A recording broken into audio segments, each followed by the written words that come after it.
Nang magkagayon ay hindi nakapagpigil si Jose sa harap nilang lahat na nakatayo sa siping niya, at sumigaw, "Paalisin ninyo ang lahat ng tao sa aking harap."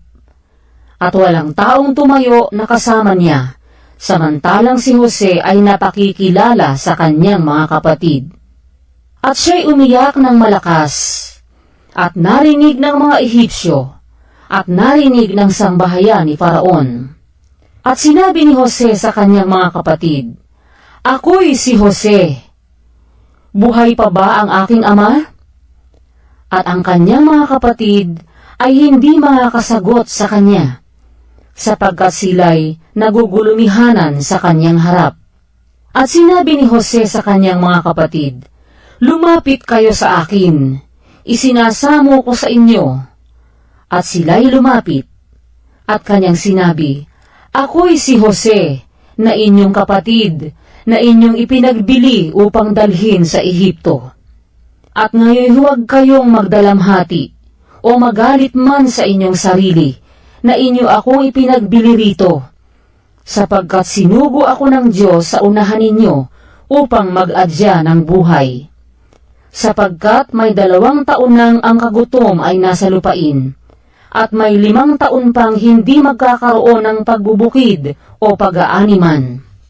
At sinugo ako ng Diyos sa unahan ninyo upang papanatilihin kayong pinakalahi sa lupa, at upang iligtas kayong buhay sa pamamagitan ng dakilang pagliligtas.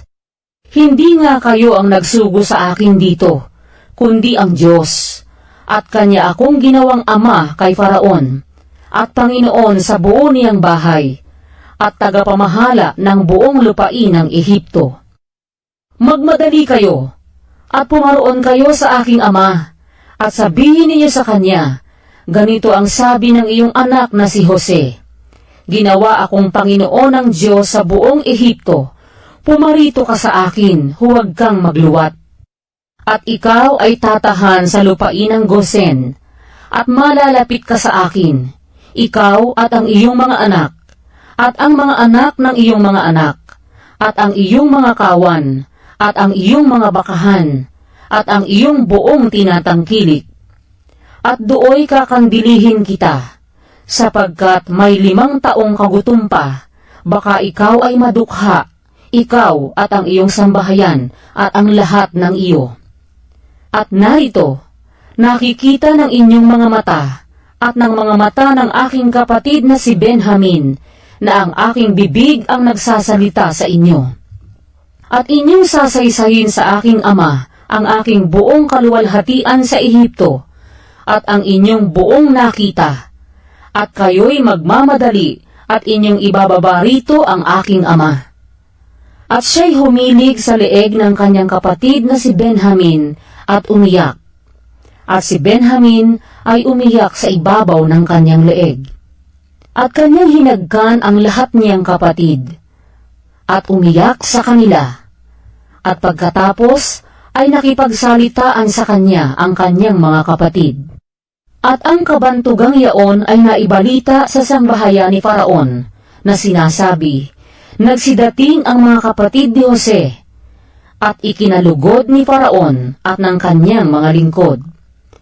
At sinabi ni Faraon kay Jose, sabihin mo sa iyong mga kapatid, ito'y gawin ninyo, pasanan ninyo ang inyong mga hayop, at kayo'y yumaon, umuwi sa lupain ng Kanaan.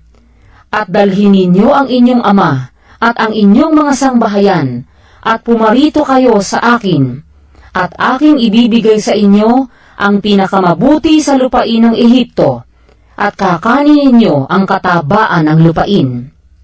Ngayon inuutusan ka, ito'y gawin ninyo. Kumuha kayo ng mga kariton sa lupain ng Ehipto, para sa inyong mga bata, at sa inyong mga asawa, at dalhin ninyo rito ang inyong ama, at kayo'y pumarito. Huwag din ninyong lingapin ang inyong pag-aari, dahil sa ang buti ng buong lupain ng Ehipto ay inyo. At ginawang gayon ng mga anak ni Israel, at binigyan sila ni Jose ng mga kariton, ayon sa utos ni Faraon, at sila'y binigyan ng mababaon sa daan.